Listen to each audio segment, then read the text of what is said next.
Well, thanks so much for being here today. It's my honor to be up on the stage as well. We're going to tackle tariffs, and we're going to talk about the governor's bipartisan approach. But first things first, our name. Yeah. So when I was growing up in a small town in Minnesota, everyone was Jennifer or Elizabeth, and quite honestly, I didn't really like my name, Gretchen. When it came to running for student council in 7th grade, there was nothing that rhymed with Gretchen.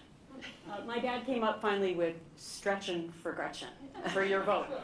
Last week at Starbucks, my name was Wretch. So my question for you this morning is, my Gen X Gretchen friend, did you like your name growing up? Do you like it now? I was the only Gretchen growing up, just like you, Jennifer's, etc. And I wasn't particularly enamored with it, to be honest. But I'm named after my grandma Gretchen, who I adore. It's funny though, because she always said, never let anyone shorten your name. Don't let people call you Gretch because it rhymes with wretch. And so I always had this aversion to being called Gretch. And then during the pandemic, I got the nickname Big Gretch. I don't know many women that want big on the front of their nickname. And then Gretch, I wasn't sure, but when I found out it was bestowed on me from support, became my new favorite nickname. I'm not encouraging you to adopt that, but it's worked for me. But yeah, now I like it because it's kind of nice to have a different name. I was envious of you because you did have a cool nickname, Big Gretch, and your book, True Gretch. So you have two of them. So in your speech, you reminded us that 20% of Michigan's economy is tied to the auto industry. And of course, you're home to the biggest international border crossing in America. Today, the hatchet came down with Trump's tariffs. And quite honestly, they're going to hit your state harder than most. You mentioned that Trump's using a hatchet or a blunt tool. How would you have enacted the Trump tariffs differently? I don't know how I would have enacted them differently. I haven't really thought about that. What I have thought about, though, is, tariffs need to be used like a scalpel, not a hammer. There is a purpose to have tariffs, but the uncertainty that has now been created, the anxiety and the fear, just breeds destruction, I think, in our economy, in our personal economies, but certainly in the auto market in particular. The president negotiated USMCA. It was a good deal. It has worked, and I think, now treating our allies, our North American neighbors, like adversaries is going to cost all of us. It's not just going to cost that relationship, but every American consumer. It's probably going to cost a lot of auto jobs, make the cost of buying an auto, much less blueberries from Mexico, going up. And so the big loser in this is American manufacturing. It is the American consumer. Understand that China, yes, we need to have our eye on China. I talked about it, whether it's in aerospace and ship making and in automotive and in a variety of economic ways. That is different. We need to level the playing field. We need to enforce the laws against Chinese companies that are coming into this country, underwritten by the Chinese government. But the North American tariffs in particular are really going to have a dramatic negative impact on Michiganders and on business. Business wants certainty. And right now, when the rules are changing literally day by day, no company is going to be able to invest the hundreds of millions or billions of dollars in many cases, much less make decades-long investments because you don't know what the rules are. And because of that, we're going to see contraction, we're going to see paralysis, and it is going to lead to job losses and higher costs for people. And so I will continue to encourage the White House to think about what the long-term strategy is. How do we meet those goals, and to recognize this isn't a moment-to-moment issue. It's just going to continue to wreak havoc and make everyone feel the anxiety and fear and have dramatic losses that we can't afford to have right now.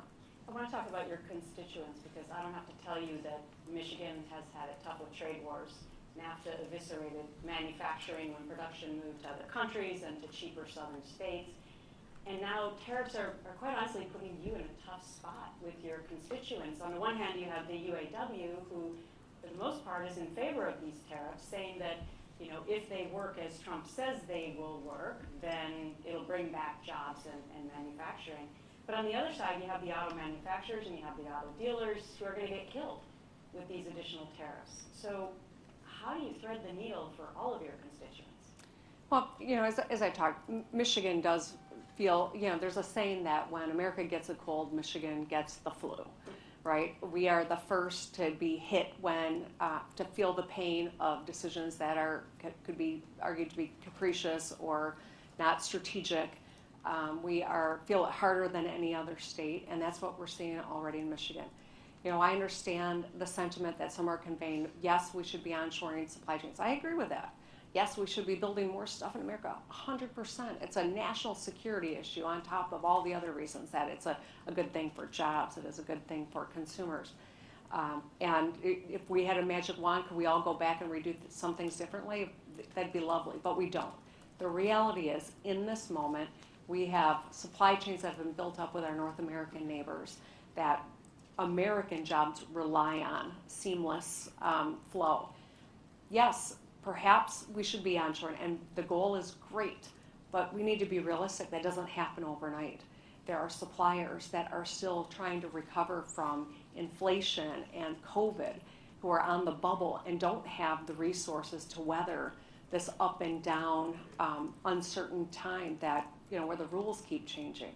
And so I do worry that a lot of businesses won't make it if this goes on much longer. I worry that big companies that are relying on those small businesses then pay a price as well.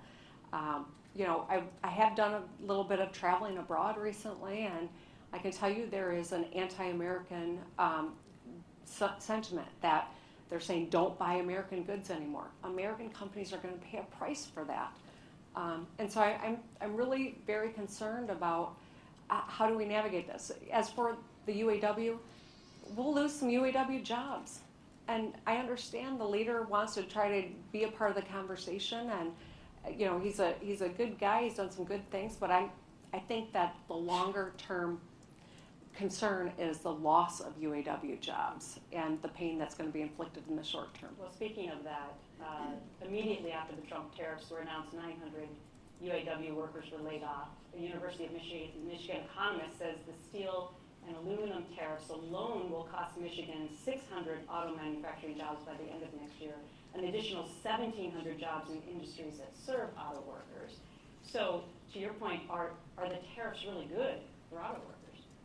I would argue they're not. I would argue that all of this uncertainty is going to cost every one of us, but especially auto workers. So, and I think we're already seeing that, the immediate impact. The longer term, it could be a lot worse. So some experts are also arguing that manufacturing in 2025 and beyond isn't like the 60s or the 70s.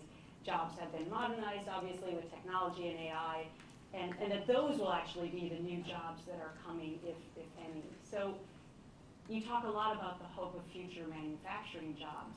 Is that really real, not to mention that they take time to come to fruition? Yes, it is. As I talk to economists, there's no question that the type of manufacturing is very different. It's a lot cleaner. It's a lot more automated. You still need a lot of people. You need people to run the machines. You need people with a higher, different, set of skills in order to do this. And as we look at shipbuilding and aerospace, as I was talking about earlier, there is a huge amount of need. There's a real opportunity for us in manufacturing, good paying jobs, but it requires discipline. It requires marshaling the resources, streamlining the processes, and making sure we've got the workforce to do those jobs. And so, as I highlighted M3, which is a great initiative that we have in partnership with the U.S. Navy. It's going to take thousands of small investments like that in order for us to meet the need, but there's a real opportunity here. If we seize on this, in 10 years, our manufacturing capabilities will be even more advanced. We'll have more people making more money, but also we will be owning these industries instead of trying to catch up or having our adversary be the dominant leader in all of these realms. So last week, Trump demanded that automakers not pass along the increase in costs to consumers. Ironically, my family was in the car business in Minnesota for 100 years, so I've lived this and seen the ups and downs. Dealers honestly don't make money selling cars. I mean, they make it in service and body work and used car sales, and so the margins are small for new cars. there's no way they can absorb these kinds of tariff costs. So where are these higher costs going to be passed down to? The consumer? To the dealer? Who? Yeah, well, the dealer won't be in business very long if they assume all the costs. So it will, by necessity, be passed on to the consumer. This is a tax on the American people. And, I know that tariff is a term of art, but the reality of what it means for the American consumer is it's just like a tax. And unfortunately, it's unclear how this is going to strategically benefit the American economy or the American consumer. And I think that's the big problem here. The uncertainty as well. People are watching what's happening in their personal lives. Businesses are watching what's going on with the market. It is a direct reaction to the continued change in what policy is, whether or not it's negotiable. And then some days it is negotiable. Some days it's this percentage or it's this percentage. I mean, this will have a paralyzing impact on the economy. And if you think that a company or a country is paying the tariff, you're being misled. It is the consumer that ends up paying the cost, and it's a tax. And that leads us to what happens to the economy. JP Morgan and others are now predicting 50 to 60% possibility of a recession. The 2008 recession hit the auto industry hard in Michigan in general. Are you afraid history is going to repeat itself? I am.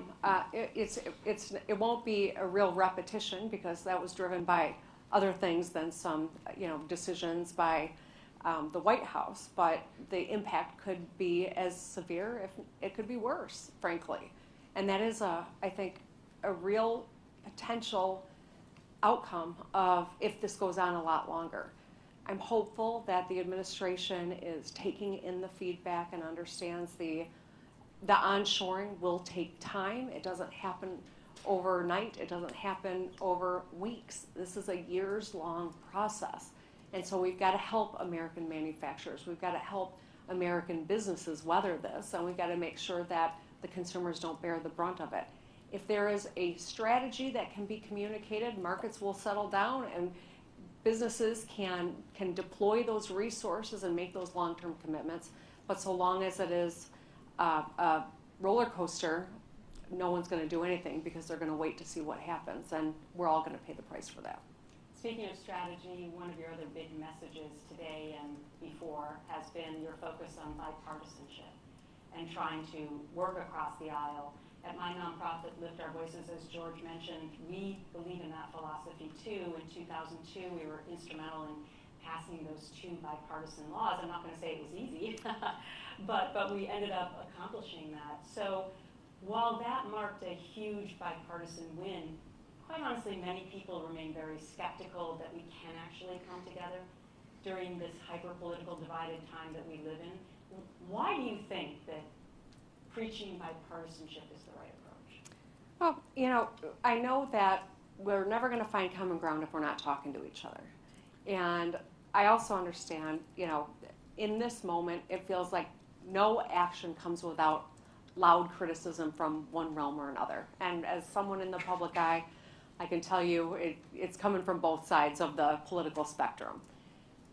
I met with some of my friends in the Michigan legislature, and someone was talking about how difficult it is to find, common ground and to get everyone on the same page. And I said, all right, stop trying to do that because you'll never be successful.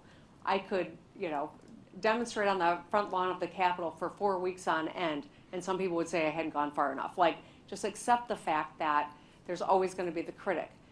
But we have a duty, an oath, to try to get things done, to put the welfare of the people of Michigan before our own interests, before our political interests, and to stay at the table or to find common ground in something, to do the good work. And I'm sure you've seen, I'd love to know kind of any lessons you've gleaned from your experience. But when I get out and I talk to Michiganders, they rarely ask me about politics. They're concerned about whether or not they can put food on the table. They're concerned about whether their child is getting the education and meeting the being able to have the skills they need to be successful in this life. When I ran for governor, I got into all 83 counties. I've done that a couple of times since being governor. And I try to listen to Michiganders. I try to ask, what's going on in your life? What can I do that'll make your life better? If there was one thing I could do. And it frequently comes back to the economics of trying to get ahead. That's what unites all of us. And that's why I wanted to focus on manufacturing and our economic future, because I really do believe we can find common ground there. I was able to do it with a Republican legislature in Michigan at a time where they controlled both chambers, and Donald Trump was president at the beginning of my term. We got some great, big, important things done for Michigan because I come to the table with that philosophy. And being raised in a household, my dad was a Republican, my mom a Democrat. I know that if you talk about values, it's a lot easier to see one another and to try to find that common ground. When you were able to get those important pieces of legislation done, and I think working with Congress would be so much harder than a state legislature. Anything that was surprising to you or was most important in your success on that? Being relentless. Yeah. But I also feel like there was a commonality of some of the issues, right? Mm-hmm. I mean, with regard to sexual misconduct, especially, like when I would go into whether it was a Republican or Democratic office, they could hardly wait to tell me stories about what their wife had endured or their daughter if they were men. So there was that common ground that you're talking about. Now, getting across the finish line is a whole different story. We'll chat. Yeah. But anyway, I do want to focus in on how Democrats feel about this, because a recent CBS YouGov poll revealed that 70% of all Democrats want their party to oppose Trump as much as possible, while only 30% want their party to find common ground. So what do you say to those 70% in your party who completely disagree with you about bipartisanship? I get it. I understand why people feel that way. I am as anxious and angry about a lot of the policies that are coming out of Washington D.C. right now. I feel that too. And I also recognize I got a big job, and that is to run the state of Michigan, a state of 10 million people, many of whom disagree with me about everything that I do, some of whom agree with me about a lot that I do. No one agrees with everything, and I accept that. But I took an oath to the people of Michigan to try to get as much done for the state. Now, people come for our rights, I'm going to be the first one out there. People come for your health care, I'm out there doing work with Congresswoman Debbie Dingell to talk about what Medicaid cuts could mean to individuals, to health systems, to all of our ability to access health care. I'll continue to do that work. I will hold people accountable. I also got to continue to make sure I got a seat at the table so I can try to get important things done. For instance, today I've got the Republican Speaker of the Michigan House joining me here in Washington, D.C. We're going to have some meetings with cabinet members and at the White House to talk about protecting the Great Lakes. I don't know if he knows that that's one of the things I want to talk about, but I'm going to. To talk about, making sure that we are growing our economy and landing good paying jobs. We've got some opportunities in the works. We could use some help. I want to talk about that. I'm going to talk about the impact of tariffs. I don't know that I'll make any ground, but I'm not going to cede the opportunity to talk about something that is important to my state. And I think it was Pat Schroeder. I know the quote's been attributed to a lot of different people, but I think it was Pat Schroeder who said it. If you're not at the table, you're on the menu. And my oath to the people of Michigan is to continue to show up, even when it means I'm going to get my lunch handed to me. I'm going to keep showing up and keep fighting for the people of Michigan, no matter who is at the other side of the table. That's my job, and I'm going to do it until my last day as governor. So speaking of messaging, obviously after this last election, Democrats were sort of flummoxed by what the messaging should be. And quite honestly, the party's struggling with what the messaging should be to voters. Your focus in your speeches has been on costs and jobs and roads. Besides being bipartisan, is that the right messaging for Democrats? Well, I think everyone needs to listen. Not to me, to the people. I know that I've learned so much by just showing up and asking the question, what's going on in your life? What do you need? What are you worried about? That's what public servants should be doing. Not telling people what to be angry about, but listening and focusing on solving the problems that are vexing the people of this country. In my case, the people of Michigan. I'm not going to tell another governor how to run their state. I'm not going to tell anyone else, how they should talk about issues, but they should stay focused on the things that matter to the people. And the economy is front and center.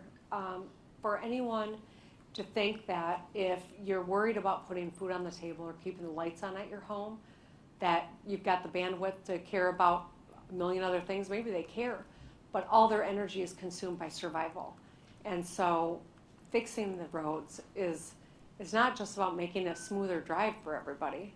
It's about helping people keep more money in their pockets so they're not shelling out thousands to fix the rim on their car when they got to pay the rent and child care. It is about the fundamentals, and I think that's maybe why I got elected in the first place and why I got reelected by such a large margin. I'm staying focused on how we can help Michiganders get ahead, keep more money in their pockets, and have good paying jobs. So whether the message from Dems is being bipartisan or changing their mind about transgenders in sports or talking about jobs and infrastructure, who's going to get it right? Who is the leader of the Democrat Party right now? Well, Democratic Party only has one true leader when we have the White House. When we're not, when we don't have the president, there's a lot of leaders in the Democratic Party. I think I'm really fortunate to have such a great bench of fellow governors that I call my good friends that, have been really important in terms of helping us navigate historic challenges from pandemics to the current situation that we are in, to leaders in Congress who play a really important role in terms of what's going on here in Washington, D.C. So I would say there's very rarely one true leader of the Democratic Party, and probably the same true on the other side of the aisle, although maybe not in this moment. But, at the end of the day, we've got to make sure that we stay focused on the things that matter to the American people.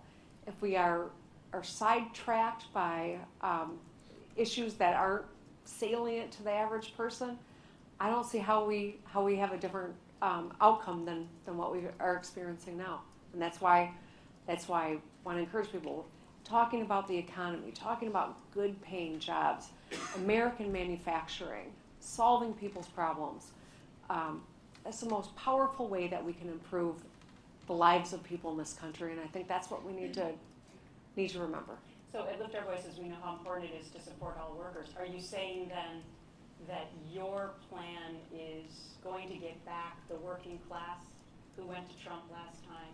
Your plan's going to get back independents who decide every election and went to Trump last time? It's not my plan. This is a lesson from our history.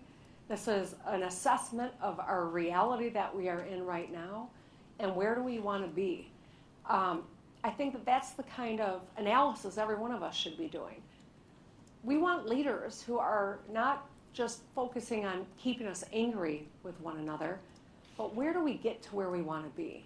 That's what I'm talking about here. This is about an honest assessment of our challenges, but also an optimistic view of what's possible, where we can find a future where every person can get ahead and be a part of building a country that is a world leader. I would say we got a lot of work to do, and that's what I'm focused on. A government that is strategic, that is focused on strength and opportunity for every American worker, where there is a fair shot at a great life, but also an America that leads the world again on all these fronts. So you're more than 500 miles away from home giving this big speech. You could have given it in Lansing, but instead you chose to do it in the nation's capital. Is this your way of telling us you are seriously considering coming to D.C., perhaps to the 1600 block of Pennsylvania Avenue? Are you running for president? No. This is my way of saying, this is similar to speeches that I've given in Michigan, too, by the way. This is, I think, a blueprint for success. This is what we did in Michigan during World War II. This is what we are capable of as a nation. We need leadership that stays focused on doing these things so that Americans can get to work doing the big manufacturing that we are falling behind on globally, so that we can harness the strength of American companies, American institutions of education, and the American workforce. That's what this is all about. I desperately want whomever is here in the White House today or in the future to really be thinking long term about how do we build a country that is leaders, that is revered again, that is dominant in these industries, and that has a lifestyle that is the envy of the world. That's who we were at one point. We can be that again. But I think this is what the blueprint should be. Well, when you do decide to run for president, I hope you tell this Gretch first. You got it. All right, so big Gretch, true Gretch, Governor Gretchen Whitmer, thank you so much for Thank you, this time. Gretchen. I appreciate it.